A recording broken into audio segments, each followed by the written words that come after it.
Estaremos hablando de un tema un poco más concreto en nuestro país y la pregunta es el gran tema de la paz.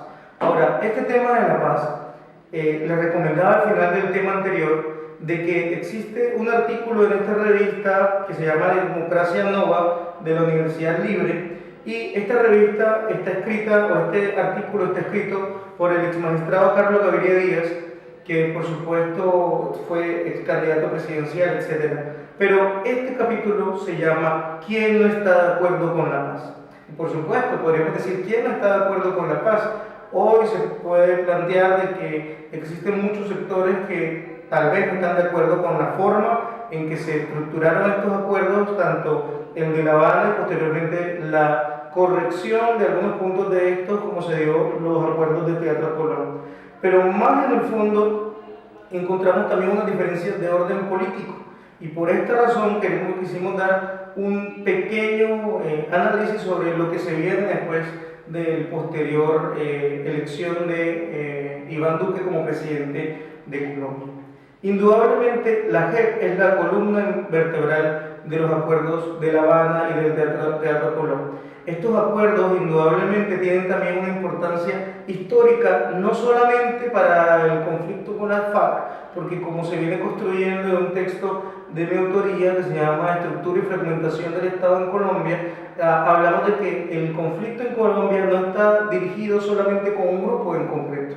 Hay muchos conflictos, había un conflicto con el EPL, con el Quintín-Lame, con el M-19, subsistía el conflicto con las FARC, que por supuesto ha venido mermando y ha tenido un fin formal dentro de esta dinámica. Entendamos que hay un fin formal y un fin material, teniendo en cuenta de que existen unas disidencias, pero también existe un conflicto con el ELN, que por supuesto tiene sus bases en otro tipo de teoría de razones del conflicto, que es precisamente la teoría estructuralista, que dice que en Colombia hay conflicto armado por las diferencias económicas, por la desigualdad económica y social. La FARC, por supuesto, tenían sus diferencias con el régimen imperante, por cuanto planteaban de que el problema fundamental de Colombia era el control sobre la tierra. En tercer lugar, existe otro tipo de teorías, y es que en Colombia existe un conflicto armado, o existía o existe, más bien tendríamos que plantearlo así, porque existe una limitación en concreto para acceder al poder, para participar. Entonces, por supuesto, eso lo hemos evidenciado en muchas cadenas de WhatsApp, Facebook, Twitter, en donde familia tras familia han venido gobernando este país. Los Pastrana, los López, los Llera, los Camargo, etc., los Santos, y por supuesto esta es otra de las tesis que en su momento dio lugar a la conformación del M-19.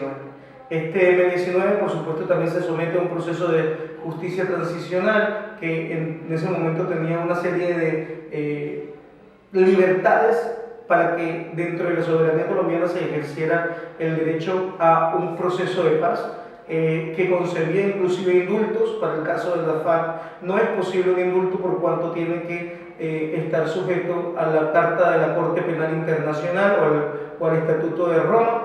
Indudablemente ha cumplido esta serie de requisitos. Ahora, con el nuevo gobierno, por supuesto, tendremos una presión para el presidente de la República. ¿Cuál es la presión? Que si no se completa la JEP, la Justicia Especial para la Paz, si no se le da las garantías de lo que se negoció a estos grupos armados, a este grupo armado que son las FARC, por supuesto va a haber una desconfianza de los otros grupos que subsisten. Estamos hablando no solamente de las bandas emergentes o las disidencias de la FARC, sino tal vez el más importante proceso de negociación en este momento, que es el proceso de paz con el ELN. De este gobierno depende de que pueda hacerse una verdadera transición.